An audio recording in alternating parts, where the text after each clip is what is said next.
Welcome. I'm going to show you some multiple choice questions and we're going to work on them together. And in this one we're looking at elasticity. Right? So elasticity, I'm going to be looking at Reagan and Lipsey's economics textbook. I'm going to be looking at their 12th edition, so we could just click on their 12th edition for microeconomics. And if you look at chapter 4, I don't know if it's the same for your textbook, but chapter 4 for this one and multiple choice for elasticity questions. I'm going to scroll down and we're going to start with question 5. Now to get to this website, I'll just put the address below here and you can just type that into any web browser to take you there. So let's take a look at question 5 here. Now for question 5, if you take a look, it's and if at any time you want to just tackle it yourself before I give you the answer and walk you through it, by all means you can do that. And just be aware that the website of where it came from, it has all the answers. You just input the answers, they'll tell you if you're right or not. But in this way, we'll give you some background. So take a look at this question if you want. If you want to pause it and attempt this question, by all means, that's probably a good idea to do. So welcome back. Now, what we're looking at here is the question saying if a large percentage fall in the price, and what it's going to do is it's only going to be a small reaction, only a small rise in the quantity demanded. So you put it on a super sale and not much reaction. People bought more because of the law of demand. Law of demand says if you drop the price, people are going to buy more, but it looks like they didn't buy that much more.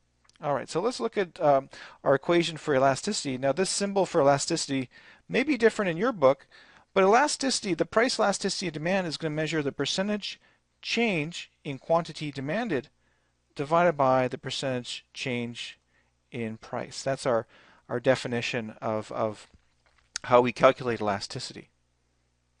Now take a look here. Let's put this on a super sale.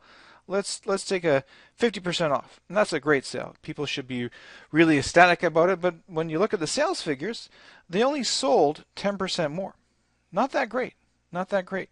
Now because we're looking at the price elasticity of demand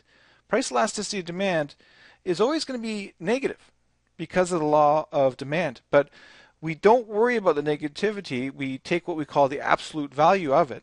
So we ignore the negative just for price elasticity demand, not for cross price elasticity demand or income elasticity. So you need to be aware of the different positive or negative signs for that. But for this one, because the law of demand is always negative, we don't worry about it. Now, if we were going to calculate this, the percentages, because they're on the numerator and the denominator, they would cancel out like so. We can just cross them out, and then it would be 10 over 50, which is 0.2. Now, in terms of the definition for this situation, this is calculated as less than 1, and that means that it's inelastic. It means it's not that sensitive, not that responsive to price changes. So whether the price goes way up or way down, the amount that people buy is fairly stable. So the best answer for this one is the price is inelastic. And just remember, when you do this question on the website, it does shuffle the answers around. So you can't just memorize, yes, the answer for this one is B, the answer for that one is D. You really do need to read it because they do shuffle it around. Okay, so that's what we're looking at for this video. And stick around for the next video. We'll look at some of the other questions.